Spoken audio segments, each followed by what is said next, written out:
आप देखिए अलग अलग टॉपिक्स के ऊपर भी क्रिएट वीडियोस, ठीक है। वीडियोस का पर्पस ये होता है कि आप लोगों को इन्फॉर्मेशन मिले, आप लोगों को वैल्यू मिले।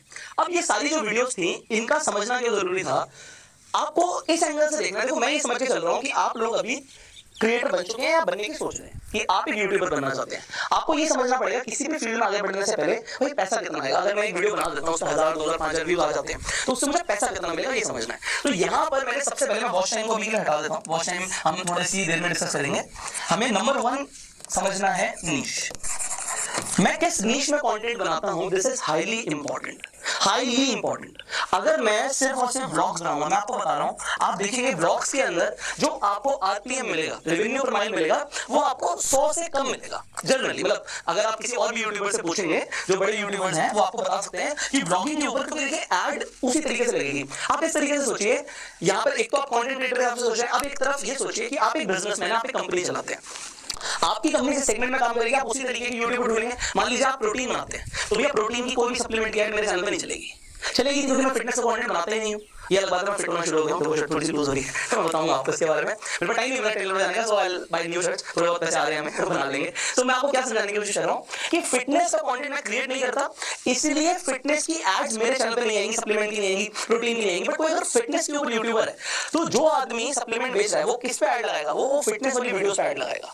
सो अगर वहां पे आपकी नीश स्पेसिफिक है तो आपको उस तरीके की एड्स मिलेंगी। आपको अपना जो जॉनर है ना वो ढूंढना पड़ेगा कि किस जॉनर में, किस नीश के अंदर आप कंटेंट क्रिएट करने वाले हो। अब मान लीजिए अगर आप फूड के अंदर कंटेंट क्रिएट करते हो, आप फूड चैनल बनाते हो, तो फूड की भी बहुत एड्स आती हैं, अलग अलग फूड की एड आती है। जोमेटो पे ऐड लगा सकता है, फूड पे ऐड लगा सकता है। भैया आप कुछ बढ़िया से डिलीशियस देख रहे थे, जोमेटो ने ऐड दिखा दिया, आपने ऑर्डर कर दिया, बनाना तो बहुत दूर की बात है, लोगों को बनाना डिफिकल्ट लगता है। तो यहाँ पर ये अलग अलग तरीके के बिजनेसमैन अलग अलग तरीके की नीश पर ऐड लगाएंगे। अब यहाँ पर समझते हैं जो मेरी ये जो सेक्स वाला टॉपिक था, सेक्स बिफोर मैरिज, इसके ऊपर मुझे सिर्फ और सिर्फ 41 का आरपीएम क्यों आया, जबकि अगर हम क्रिप्टो ट्रेडिंग की बात करें वहां पर 351 का आया। तो ऐसा क्यों है, इतना ड्रास्टिक चेंजेस क्यों है? ये क्रिप्टो ट्रेडिंग था ना, आई गेस यही था, अभी आपके सामने कैलकुलेट किया मैंने, और यहाँ पे ऑप्शन ट्रेडिंग है, मैं 428 भी मिला है, तो हाईएस्ट ट्रेडिंग के ऊपर ज्यादा है। तो अब ये क्यों हुआ, क्योंकि आप सोचिए अगर एक टॉपिक का नाम है सेक्स बिफोर मैरिज, तो कौन ऐड लगाएगा वहां पर, उसके रिलेवेंट जो एड्स हैं उसके हिसाब से दिखेंगे। तो यहाँ पर आरपीएम हो गया ड्रास्टिकली लो, क्योंकि जो बिजनेसमैन है या जो एडवर्टाइजर है वो एड नहीं लगाएगा इस टॉपिक के ऊपर। तो हर टॉपिक की वजह से फर्क पड़ता है। एंड आप देखिए एक चीज ध्यान रखिएगा, अगर आप एक नीश सेलेक्ट करते हैं फिर आपको उसी नीश में एक्सेल करना है। पैसा हर चीज में बहुत है, अभी हम सिर्फ रेवेन्यू एडसेंस से डिस्कस कर रहे हैं, और जो रेवेन्यू आया ना ये मुझे से 55% आया जनरेट, हमने ऑलमोस्ट इसका डबल किया होगा, 45% तो यूट्यूब रख लेता, आपको पता ही है।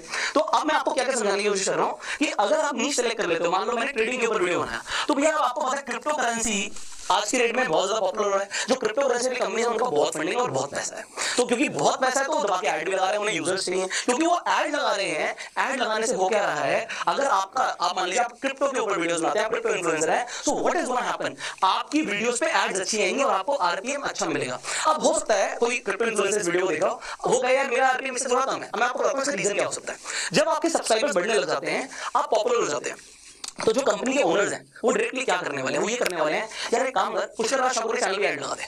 तो वो जरूरी नहीं कि वो एक ट्रेडिंग का एक कीवर्ड डालें, वो पुष्कर राज ठाकुर भी कीवर्ड डाल सकते हैं। सो मेरे चैनल पे उनकी एड्स करना शुरू हो जाएंगी। मुझे पता है कि पुष्कर फाइनेंस पे बिजनेस का कंटेंट बनाता है, तो हमारे पास जो ऑडियंस हमें चाहिए वो पुष्कर के पास है, तो मेरे पास जो ऐड लगेगी वो उससे रिलेवेंट लगेगी। तो उसने डायरेक्टली मेरा नाम डाल दिया, क्योंकि मेरा नाम डाल दिया, उसका जो भी बजट है, मान लेते हैं उसका 1 करोड़ का बजट है, तो हो सकता है 5% 10% ऐड मेरे चैनल पे चल रही है। तो क्योंकि मेरे चैनल पे ऐड चल रही है तो उसका भी 55% तो मेरे को यार 45% यूट्यूब मिल जाएगा। एग्जांपल मैं आपको बता रहा हूं, सो मेरा आरपीएम उससे बढ़ सकता है, क्योंकि जैसे जैसे आपका नाम ब्रांड बन जाएगा ना मार्केट में, तो होगा क्या, जो ब्रांड्स हैं, जो एडवर्टाइजर्स हैं, जो कंपनी है, वो डायरेक्टली आपके नाम पे ऐड चला देंगे। एग्जांपल लोग डायरेक्टली लिख सकते हैं भाई बीबी की माइस के चैनल पे ऐड चला दो, क्यों चला दो, क्योंकि नाम बहुत बड़ा हो गया ना, आप समझ रहे हो। अब यहाँ पर एक और चीज समझनी है, आपने नीश समझे, अलग अलग नीश के बारे में मैंने बताया, मैं कुछ ट्रैवल वाले कंटेंट भी बनाता हूं, बट वहां पर मेरा आरपीएम काफी कम है। मैंने आपको बताया कि ब्लॉगिंग का जो मैंने बताया 100 के आसपास रहता है, तो 100 से कम है। 100 से कम होने का रीजन क्या है, क्योंकि व्लॉग्स पे ऐड एडवर्टाइजर के हिसाब से जरूरी नहीं कि वही टॉपिक हो जिसमें उसे ऐड लगानी है। आपका नाम बड़ा हो गया तो नाम पे ऐड लग सकती है। सो ये आपको नंबर 1 कंसेप्ट जो समझना था वो था नीश। अब दूसरा कंसेप्ट समझते हैं। आपको यहाँ पर एक चीज समझनी है भाई, इसे समझना, एक इंसान एक वीडियो देख रहा है, ये हमारा वैसे नंबर 2 है तो इसे दूर रख देता हूं मैं। एक इंसान एक वीडियो देख रहा है, यहाँ पर दो चीजें हैं, वीडियो उसने क्लिक कर दी, प्ले कर दी, तो यहाँ पे प्ले करते ही आपको एक व्यू काउंट हो गया, ओके। पर अगर वीडियो की लेंथ आपको पता है 8 मिनट से ज्यादा की होती है तो उसमें मल्टीपल एड्स लगती हैं।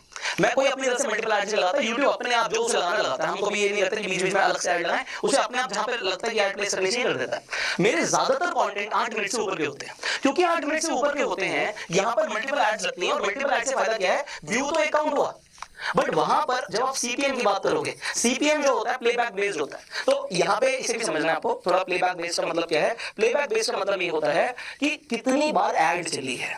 तो व्यू तो मेरा एक ही बार काउंट हुआ, बट उसी व्यू में अगर 3 बार ऐड चल रही, तो 3 बार अगर ऐड चली तो उसके जो पैसे आएंगे उसे हम सीपीएम के हिसाब से समझेंगे। तो आरपीएम मतलब सिंपल आप क्या कर सकते हो, सोशल रेट पे, socialrate.com आप सबको पता ही है, तो आप किसी भी यूट्यूबर का नाम लिख दीजिए, वहां पे उसका चैनल का लिंक कॉपी कर दीजिए, और वहां पर आप देख सकते हैं उसको मंथली कितना वीडियो पे व्यूज आ रहे हैं। तो उसके मंथली व्यूज क्या है, मान लेते हैं किसी क्रिएटर के 50 मिलियन व्यूज हैं, तो 50 मिलियन व्यूज मतलब 5 करोड़ व्यूज आ रहे हैं। अब आप एक एवरेज अपने हिसाब से, आपको पता है आरपीएम तो आपको बताइए, तो डायरेक्टली आप आरपीएम से कैलकुलेट करो।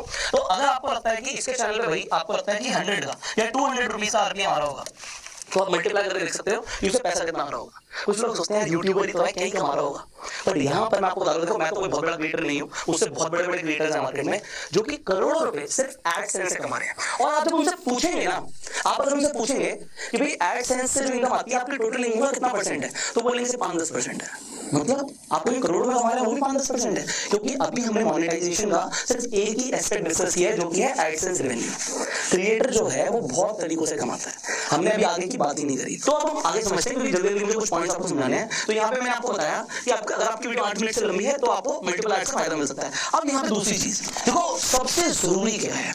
अब लोग यहाँ पर, ये थर्ड पॉइंट है, लोग यहाँ पर आपको बोलते हैं कि थंबनेल ज्यादा जरूरी है, टाइटल ज्यादा जरूरी है, बहुत सारी चीजें वो बोलेंगे ये जरूरी है। मैं आपको बताता हूँ, मेरे अभी तक एक्सपीरियंस के हिसाब से सबसे ज्यादा जरूरी है वॉच टाइम, इससे जरूरी कुछ नहीं है। अगर आपकी वीडियो पूरी देखी जाती है तो फिर व्यूज आएंगे।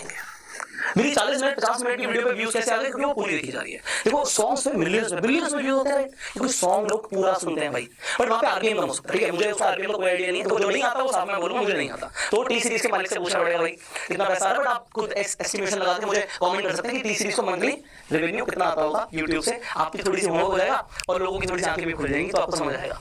तो यहाँ पर watch time is highly important. अगर आप बड़ी वीडियो बना देते हो और उसमें वॉच टाइम नहीं आ रहा, तो कंटेंट जो आप बना रहे हो ना, आप किसी भी निश में बना रहे हो, फर्क नहीं पड़ता। फर्क इस चीज से पड़ता है कि कंटेंट में वैल्यू कितना मिल रहा है। अगर आप कॉमेडी भी कर रहे हो ना, तो लोगों को अगर लगातार मजा आ रहा है, शुरू से लेकर एंड तक देखेंगे। अगर लोगों को मजा नहीं आ रहा, बीच में छोड़ देंगे, और बीच में छोड़ दिया तो व्यूज गिर जाएंगे। तो मजा आना, समझ आना, वैल्यू मिलना बहुत जरूरी है। अगर आपको इस वीडियो से अभी तक वैल्यू मिल रहा है, आप देख रहे होगे। अगर आपको वैल्यू नहीं मिलेगी, बीच में छोड़ के चले जाओगे। तो एज अ कंटेंट क्रिएटर मेरे दिमाग में इंपॉर्टेंट चीज फीड हो चुकी है कि यार वॉच टाइम नहीं गिरने देना। वॉच टाइम मिल दिया तो यार अच्छा, वॉच टाइम मिल जाएगा तो मल्टीपल एड्स कैसे चलेंगी, वॉच टाइम मिल जाएगा तो YouTube रिकमेंड नहीं करेगा, एल्गोरिथम भी वॉच टाइम के हिसाब से सारी सेव्ड है। तो watch time is highly important, सबसे इंपॉर्टेंट। इसके बाद एक लास्ट में आपको एक चीज बोलूंगा जो आप कह सकते हो, एक ये छोटी सी स्ट्रेटजी आप इसे फॉलो कर सकते हो। दैट इज, मैं इसे बोलता हूँ ट्रिपल टी, या आप इसे 3T बोल सकते हो। 3T क्या है? नंबर 1 टाइटल, दूसरा थंबनेल, और इन दोनों का बाप टैग्स। कई सारे लोग वीडियो डालते हैं, टैग्स डालना भूल जाते हैं, तो दूसरा टैग्स डालेंगे। 500 वर्ड्स की लिमिट है, टैग्स को यूज करना होता है। अब टैग्स को आप फटाफट कैसे 1 मिनट में सोचना भी नहीं पड़ेगा, कैसे आपको एसईओ फ्रेंडली टैग्स मिलेंगे। इवेंट में मैं आपको सिखाऊंगा, ये हमारी स्ट्रेटजी फिक्स है कि ये सिखाना है हमें आपको। अब यहाँ पर आप समझिए, टाइटल के अंदर होते हैं कीवर्ड्स। ऐड चलेगी कैसे, कैसे पता बिटकॉइन के ऊपर वीडियो है, क्रिप्टो के ऊपर वीडियो है, ब्लॉग के ऊपर वीडियो है, फिटनेस के ऊपर वीडियो है। अगर आप फैशन के ऊपर वीडियो बनाते हैं तो Amazon क्यों ऐड लगाए, फ्लिपकार्ट क्यों ऐड लगाए, जब आपको उसे पता ही नहीं कि वीडियो है किस टॉपिक पे। वो पता लगता है टाइटल से। टाइटल के जो कीवर्ड्स है बहुत इंपॉर्टेंट है, बहुत इंपॉर्टेंट है, दोबारा रिपीट करो, बहुत इंपॉर्टेंट है। और यही कीवर्ड्स मैच होने चाहिए टैग से। जो टैग्स है ना वो रिलेवेंट होने चाहिए, ऐसा नहीं है टाइटल कुछ और टैग्स कुछ और। और टैग्स कैसे डालने, कैसे सिलेक्ट करने, इट इज मतलब थोड़ा टाइम लगेगा सिखाने में। फिर थंबनेल, क्योंकि थंबनेल किसके लिए इंपॉर्टेंट है, ये तो चलो एड्स के लिए भी हो गया, एसईओ के लिए हो गया, थंबनेल इंपॉर्टेंट है यूजर के लिए, क्योंकि लोग 3 सेकंड के अंदर उससे भी कम अटेंशन स्पैन कम हो गया, एक इमेज बना लेते हैं कि मुझे वीडियो देखनी नहीं देखनी। लोग स्क्रॉल कर रहे होते हैं यूट्यूब पे, वो एक थंबनेल को एक इमेज बना लेते हैं, मुझे वीडियो देखनी है या नहीं देखनी। तो अगर लोग देखना चाहते हैं तो थंबनेल ऐसा होना चाहिए कि 3 सेकंड में अटेंशन ग्रैब कर ले कि देखना है। अगर उसने नहीं देखा तो फिर तो चला गया ना, फिर तो लाखों वीडियोस हैं, कोई और देख लेगा, फिर क्यों देखेगा भाई। तो thumbnail should be Kainchi and this is the art. अभी मैंने आपको बताया इससे काम करना है। I will see you in the next video. I hope इस वीडियो से आपको वैल्यू मिली होगी एंड जो आपके आंसर है, जो आप सीखना चाहते थे यूट्यूब एक व्यू पे कितने पैसे देता है, मैंने आपको बताया अलग अलग नीश पे डिपेंड करता है, और जो फैक्टर्स हैं वो आज मैं आपको बताने की कोशिश करी है। तो इसके अलावा भी आपको कुछ सवाल कमेंट्स में पूछेगा, नेक्स्ट टाइम हम उन वीडियोस के ऊपर भी आपको उन टॉपिक्स के ऊपर वीडियोस बनाने की कोशिश करेंगे। फाइनली